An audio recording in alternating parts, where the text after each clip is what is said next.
Hi guys, welcome back to Stories We Carry, yet another episode, guys. The podcast where we dive into the journeys, the struggles, and the successes of Africans in the diaspora. Yes, guys. Welcome back to another episode, another exciting episode where we are going to be reacting to 4 major stories that are going on in the diaspora community around the globe. So, for a start, some of these stories are going to be heartbreaking, some sad, but they deserve to be talked about. So, stay tuned for an informative episode and a very heart-tugging episode as well. So, enjoy the episode, guys. Yes. And as usual, we are your hosts, Panashe. And I'm Tizai. Yes, and welcome to the podcast. Yes, guys, and thank you for the love, the likes, the sharing. We really appreciate it, guys. So today we'll be talking, like what Panashe said, 4 major stories that are happening around us as Africans. In the diaspora. As Africans in the diaspora. And these stories are really, really heartbreaking, especially our fellow Africans. In South Africa. The Dudula issue. So that's the first story you're going to be reacting to. We've seen on social media, particularly on TikTok, those small short clips, of people being chased away from hospitals just because you're a foreigner. Yes, we do understand that it's not their country, it's not our country, because some Zimbabweans stay in South Africa actually. Some are undocumented, some documented, but you know what? It raises that Ubuntu thing that we always talk about on the podcast, that we are all Africans, guys. And how would you feel when you get such backlash in another African country? So maybe some don't know what the Dudula Movement is all about, but it's a group pushing the removal of foreigners. And this from is their jobs, the communities. They're saying the jobs belong to us, the citizens, locals, the locals, not foreigners. So that's the Dudula Movement, for those who don't know about it. So it has been happening like recently, and it's still happening. It's an ongoing thing. It's an ongoing thing. And from what I read, it seems like that 2 or so Zimbabweans who have already died. Some were pregnant women and they were now in labor. They're taken to a hospital and they don't get assistance. Then they say you're Zimbabwean, so we can't help you, and they're dying while they're at the hospital, like at the hospital gate. And it's really sad, guys. Like Panashe said, there is no longer the Ubuntu thing. You are, because and like basic human rights, guys, because everyone has it's a right to health. Exactly. So I would think that if you are human, if there's any humane part in you, you'd want to help. Because I feel being a nurse or a doctor, it's really from here. From the heart. From the heart. But nowadays it's kind of different. Everyone is after the money. So it's kind of layered. Yes, on the other hand, the South African citizens would say our jobs are being taken and our resources are being used. But on the other hand, these, be it someone from Malawi, Mozambique, Zimbabwe, or the Pakistani, like the Makula, who would sell things in small street, right? These are some of the jobs that these South Africans cannot do. And they probably don't want to do. You don't want to be the ones going with people's Uber parcels or delivering Uber Eats. But for me, maybe because I'm a foreigner and I want to change the narration back home. So I'll take anything that comes my way. Any job. Sure. I've also seen a lot of ladies on TikTok. They're particularly saying who will charge you like 100 rand to get your lashes done? Who will charge you like 50 rand to get your nails done? Because foreign nationals charge so that because they just want that. They need that every money. Cent counts to them. They do need every that cent money. counts when we are in the diaspora. Every cent counts to us. So and it's really sad. On TikTok also, I think I saw clips of Uber drivers who have been killed. Yeah. Recently. So it's really sad because someone left his home country to come and try to change the narration back home, because what we are trying to do, everyone in the diaspora, what we are all trying to do is change the narration back home. Yeah, and going in another country, we are saying we are looking for greener pastures. Then the greener pastures, we are coming. The grass is no longer green. It's no longer green. Yeah, we are looking to our fellow brothers and sisters to at least be allies with us. Work with us. And I would also think it would be better if people who come into other people's countries come documented. Yeah, true. But the what can I say? The band of someone wanting to be documented, it takes so much time and effort to even go with the papers to Home Affairs. When you do submit your papers to Home Affairs, it takes a long time for them to even give you a response back. Whether unfavorable or favorable, it takes forever. So I think that's where the issue is, that maybe the Home Affairs have to speed up a little bit. Probably. Because maybe others are now they already volumes also. They already had sent their papers, and maybe it has been long before they get response. Yeah. And now they're facing this. I can't be hungry in a foreign country. I'll just take any job that comes. Exactly. Even if I'm not documented. But you know what? Each to their own. It's just something that's going on that we thought we should talk about. Yeah, what are your views, guys? Be it you're South African, share with us your pain points. If you are a foreigner who's residing in South Africa, also share your pain points. I think the government is trying in South Africa to at least say where they stand, in particular about the people were saying kids can't go back into school. People are being chased away from hospitals, that type of thing. Because I noticed like those things they are trying to take away from the foreigners. The basic things, like part of someone's human right, like education, everyone should health, exactly. So shelter and all. So it's a while, guys. It's tough and so heartbreaking because we have relatives who are in SA and they're going through it. So we are one, guys. Whether I'm Zimbabwean, Malawi, Namibian, Zambian, we are just one. We are one. Yeah. I bet there's also South Africans staying in Zimbabwe who've been married to Zimbabweans. Yeah, true. And I've never heard a case of people in Zimbabwe treating foreigners badly. We try so hard to, treat them nice. I actually think people in Zim treat foreigners better than even a local. True. So true. I think we could learn a thing or two in terms of hospitality wise. True. Now moving on to our next story that we're going to be reacting to. It's the story of the tragedy that hit Zimbabwean students that are in India. We've seen across social media, it's been a social media frenzy over this story about Leroy and Tashinga. So I'm told Leroy was beaten to death and Tashinga was involved in a hit and run, apparently, a suspected hit and run. It's so heartbreaking because these students, right, they leave home in pursuit of a dream, in pursuit of an education, better education, and they just meet this abrupt end and dying so cruelly. It's tough. It's tough, guys. Yeah, it's really sad considering the struggle the parents would have gone to send you abroad for university, guys.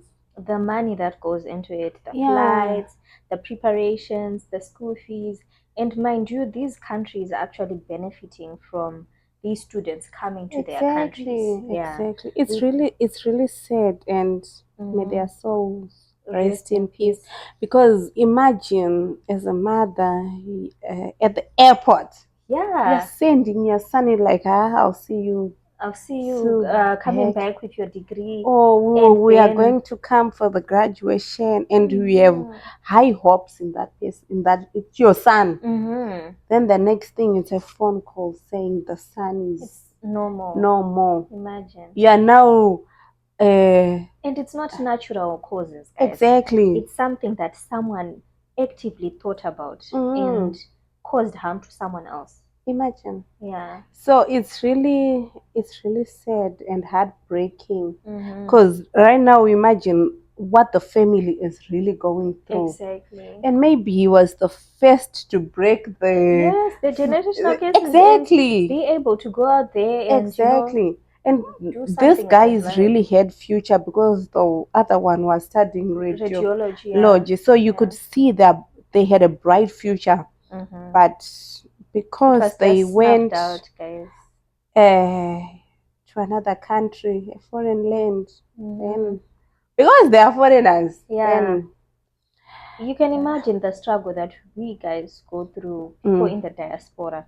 I'm sure people watching, every one of us has a story to share. Exactly. About dealing with, be it racism or backlash from people, like even people with the same skin color. Yes. Like we were just talking about the Dudula movement. Like you're facing hurt from someone who's also black. Someone who's a neighbor, So this is quite tough, and I must imagine like how the support that these families need.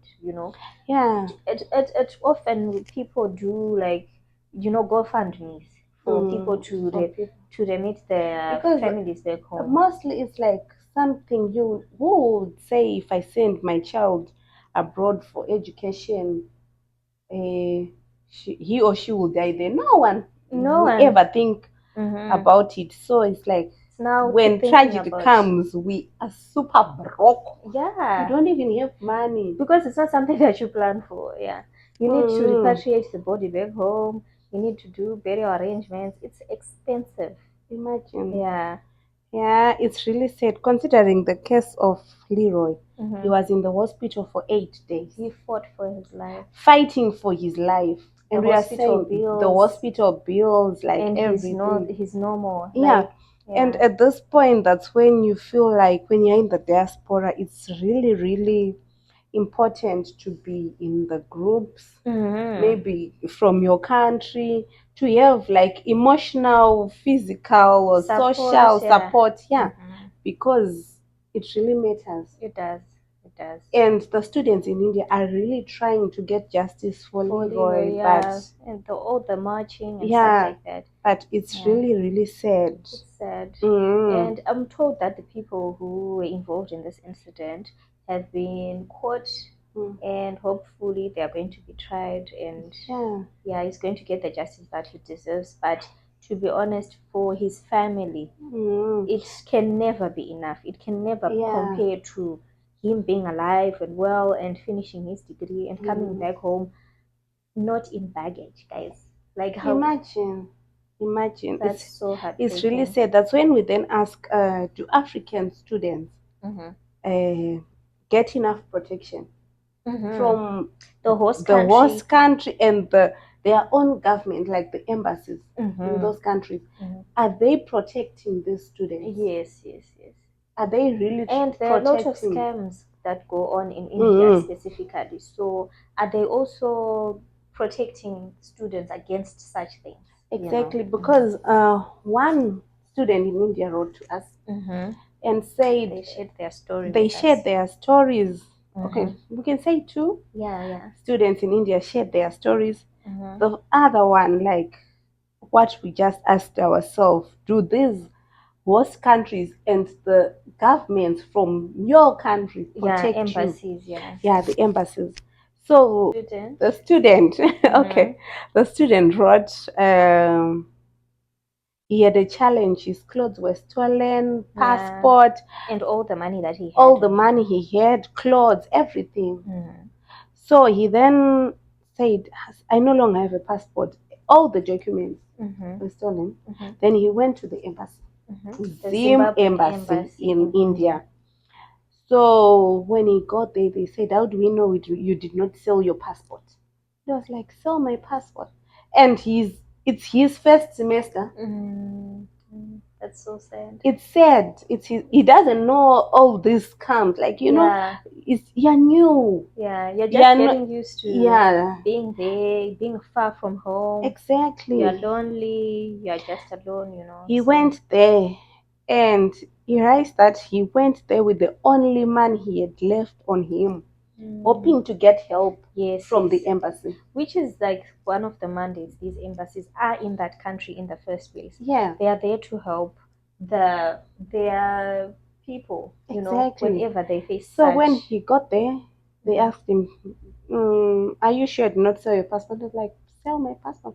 You students, you have a habit of selling your passports to these guys, and they start scamming people. What? And I'm saying he's new. He never knew about it. You're the one who's actually telling him. No, we can't help you. Go back.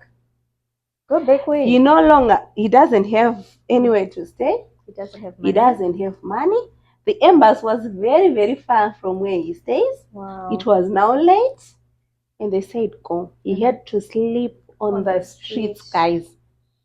So those are the struggles, and you can't call back home. And he did not even have a phone. Even the money. You can't even tell those who are back home that I'm going through this, because you're putting too much stress and everything on them as well. So you can imagine what he really went through. He kept trying and trying and trying, but guys, it's sad. Yeah, it's really, really, really sad. Okay, so the other student wrote, Indians are not that exposed to blacks from Africa. In most places around India, it's their first time for them to see black people in their country.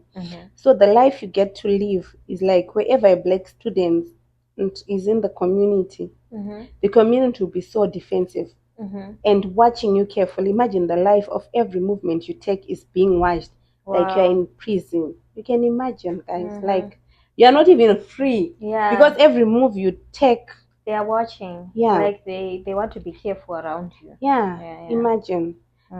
Then he says, if you face any criminal challenge, like you're a victim to violence, robbery, rape, the police are very reluctant to protect foreigners or attending to their issues. But if any criminal offense is done with the suspicion of the offender that he is a foreigner from Africa, they work extra hours. Wow. So in the case, even for the Leroy incident, it's going to be tough. Yeah, I'm told even the security guard was taken because he was there and he was attacked, and he's being taken into questioning, like what happened, so that they at least get to the bottom of what really happened.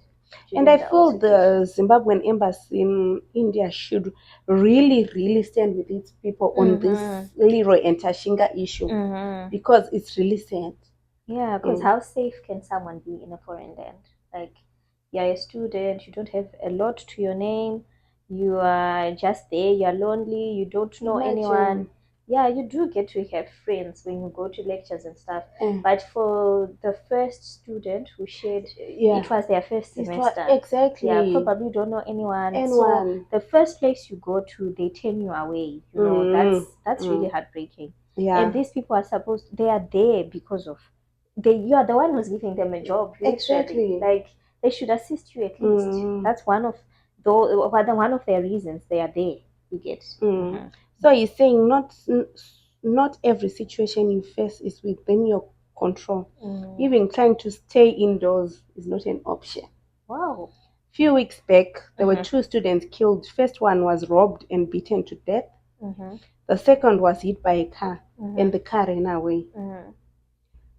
He's talking about the Leroy and Tashinga incident. He's talking about the Leroy and Tashinga incident. I only say because he died, hit and runs are very common without any compensation or investigation. We had to contribute to help our fellow African friends to be buried in their home country, or else they'll be burned. Burnt, like cremated? Exactly. Wow. So it's really being cremated difficult. Against your will, guys. It's really, and really sometimes sad. In the African culture, it's not something that's very common for someone to be cremated. Yeah. So yeah. Hey, we want body viewing. Yeah. We want to see you and say our final goodbyes. Exactly. So it's really sad, guys, that the situation had to end up like escalate. This. Yeah. To that extent. It's really sad. It's really, really sad. Yeah. Our hearts and condolences go out to their families in this difficult time. Yeah, this is such a difficult time. No parent should have to bury their child. Yeah, true. It's really, really sad. And when we leave home, we are trying to change and so much hope, you know. And now, yeah, you went sitting on the aeroplane seat, and now you're coming back as baggage. It's really, really sad and heartbreaking. The things we go through in the diaspora. Yeah, which takes us to the third story. It's also a tough one. It's a tough pill to swallow. It's about Dr. Fortune Gomo. Yes. From Dundee in the UK. So she was stabbed in a street and she passed away. She was 39. She was really young, and she was a mother, a wife, a sister, and she was someone who was contributing to the community there in the UK. Yes, besides contributing back home. I read an article that said from the brother who was saying she was a deputy parent, you know, to someone out. Just imagine me passing away and my brother is left, you know, to fend for himself. And you're passing away not because of God's will, but because someone here just decided you're not fit to be walking in the streets. Imagine. No. They decide to be God to take you away from this earth. Yeah. It's quite heartbreaking. Yeah, the Dr. Fortune Gomo issue is heartbreaking, considering she had really broke a lot of barriers. Yes, as a woman. And in a foreign land. Yeah. So it's really, really heartbreaking. And from the article, it says the 8-year-old daughter was there watching. Wow, the trauma. Their mom crying and dying. Yeah, the trauma the little girl have. That's a lot. Guys. Yeah, it's a lot. And imagine the struggle, maybe. That's going to happen. What's going to happen to her? Oh, her first time going to high school. First time meeting a boy. You don't have anyone to tell. Like tough. It's really tough. And the community your mom, that she had there and back home. Because when we are in the diaspora, we'll be taking care of those back home. Exactly. Yeah. We go there in the pursuit of studying abroad, building a family, building something back home and wherever you are. So it's tough that you come back home in a coffin, in a casket. When you've gone there with so much hope, so many dreams, and changing so many lives. And it shows that she was really a nice person, because they had to do like mini concerts so that they can fundraise money for her. For her repatriation back home. So it really brings us back to the fact that you should have a community. You have your people. Like Rutendo, our previous episode interviewee, she really mentioned that be in these groups, be part will of help you. Something, But then it brings us to the question: how do we, as Africans in the diaspora, protect and support each other? How do we protect each other? Or how can we protect? Yes, we can support each other emotionally, financially, but like when things go wrong. How can we support each other? How can we support each other before? Before tragedy strikes. How can we support each other? Because it's really sad. It's tough, guys. It's tough. It's really, really sad. Then what systems should be put in place to help families when the unthinkable happen? Like in this case, it happens, guys. I think those GoFundMe's help. Yeah, they help, but help a lot. It's not always. Yeah, it's not always that people are gonna. It's not always, because you have to push that thing. And imagine just going on social media with a GoFundMe. Yeah, people don't know about like how did they die. How did they die? Now you have to start explaining. It didn't go viral. Yeah, and if it doesn't go viral, then you might doomed. not get help. You will not get help. I guess it brings us back to the fact that if you're in the diaspora, take some time to find out about funeral policies, at least from Nyaradzo, from Dubs, from, make sure even after you are gone, people who stay behind are taken care of. Even if it's not some of us are dependents back here. You are going there as a dependent. Maybe one spouse is working, you are not. What happens when the unthinkable happens?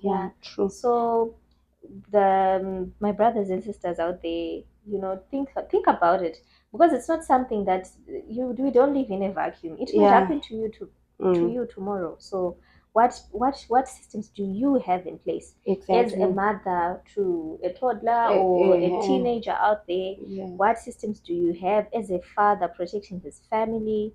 Are you building something back home that if they do go back home, are they taken care of? Exactly. And we've heard a lot of stories about people whose properties are being taken away. What systems do you have in place to protect your family? To protect after you're gone. But at the same time, I think some people are scared joining the funeral policies and all.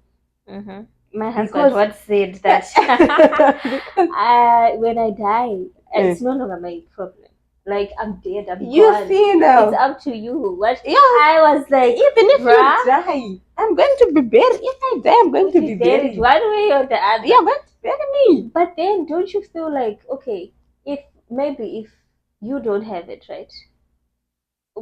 Don't you feel like maybe, okay, what if something happens to you and your husband? And you leave your daughter alone. We are still going to be buried, guys. How will that pan out for her?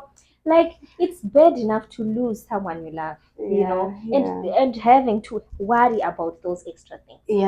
True. I mean, let's just have this done. No, I think the issue with these policies, especially the ones in diaspora, paying I think people need to be educated more, on how, maybe the affordability of it, like, and how told this costs so much. What are you going to get if you don't use it in this such and such a time?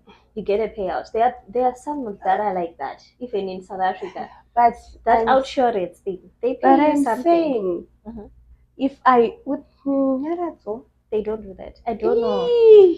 We don't know. We don't want to talk about it. But I'm saying, guys, I think they need to educate people more.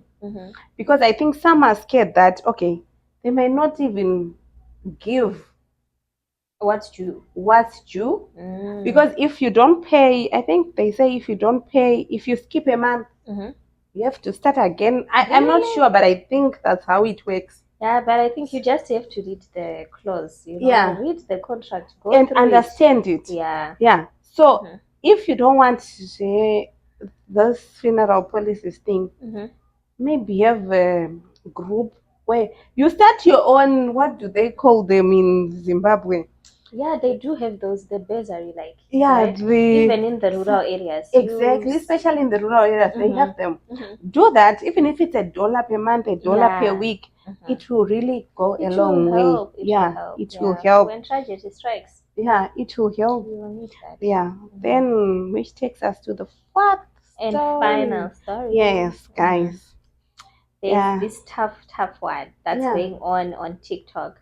So there are influencers who are telling people that I think they're endorsing these Russian companies, saying that there are jobs that are being offered to women specifically.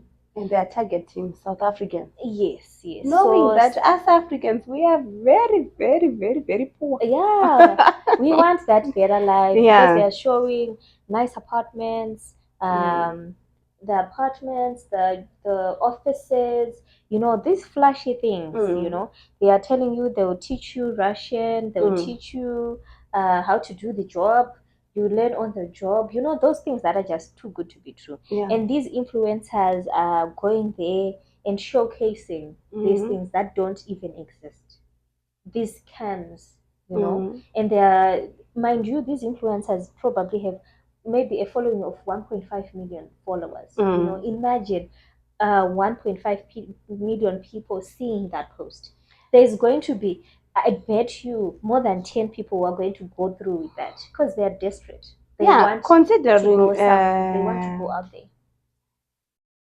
Like, it's easy to be tempted with those offers. Like, even me, I'll be tempted saying, wow.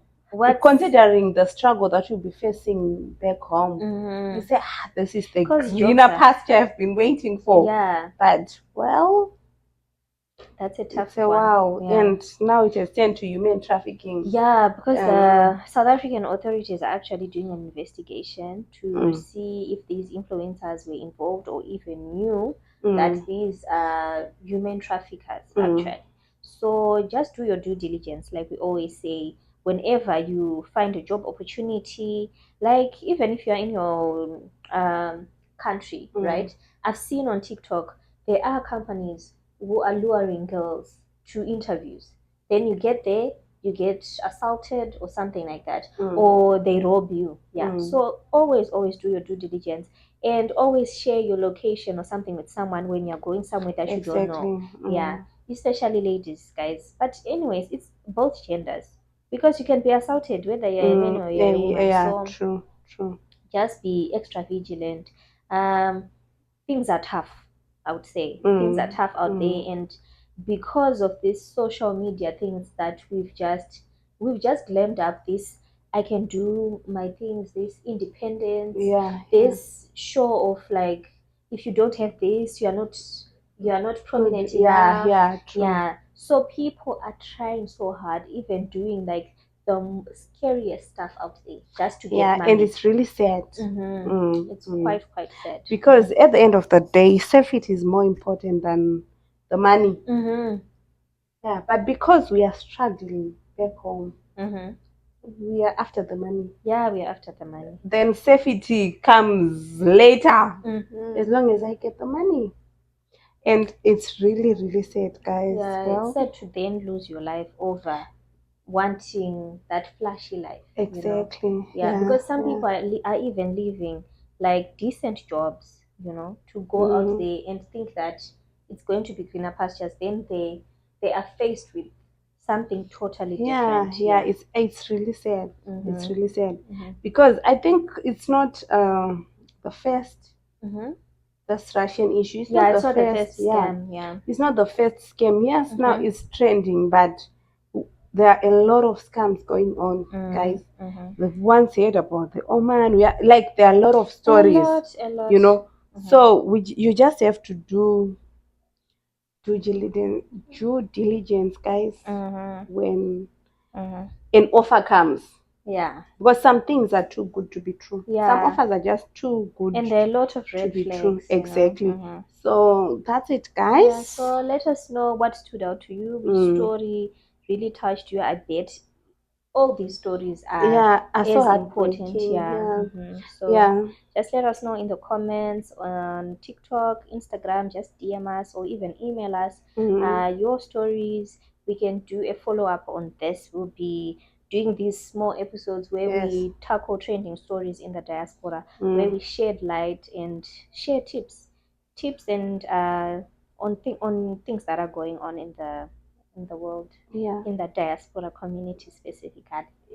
True. Because those like the stories we heard today, they remind us that life abroad is so complicated. Sometimes it's hopeful, sometimes it's so heartbreaking, guys. Yeah, it's hard. It's so heartbreaking because everyone, when we are packing, like every one of us, when we are packing our bags, leaving our home country, we don't expect the worst. We don't expect the worst, and we are trying to change the narrative. But then how will I be able to change the narrative when I'm now coming back in a coffin? In a body bag, yes. How am I now going to change the narrative when I'm being chased away from that country? So after all have been said and done, we are one. We are Africans. And that Ubuntu thing should at always, least, when you think of doing something to your brother, to your sister, just think of that Ubuntu. Even think that what if it was me in another country. True. So that's it, guys. Thank you so much for tuning in and finishing. For those of you who listened to the end, thank you so much, and don't forget to subscribe. We are seeing you guys, we are seeing the support. Thank you so much. We are seeing you, Chido. Prudence as usual. Yes. Titi, we see you, Big Nyati. We see you. We see you, Tafara. We see you. So thank you, guys. Until next week. Bye.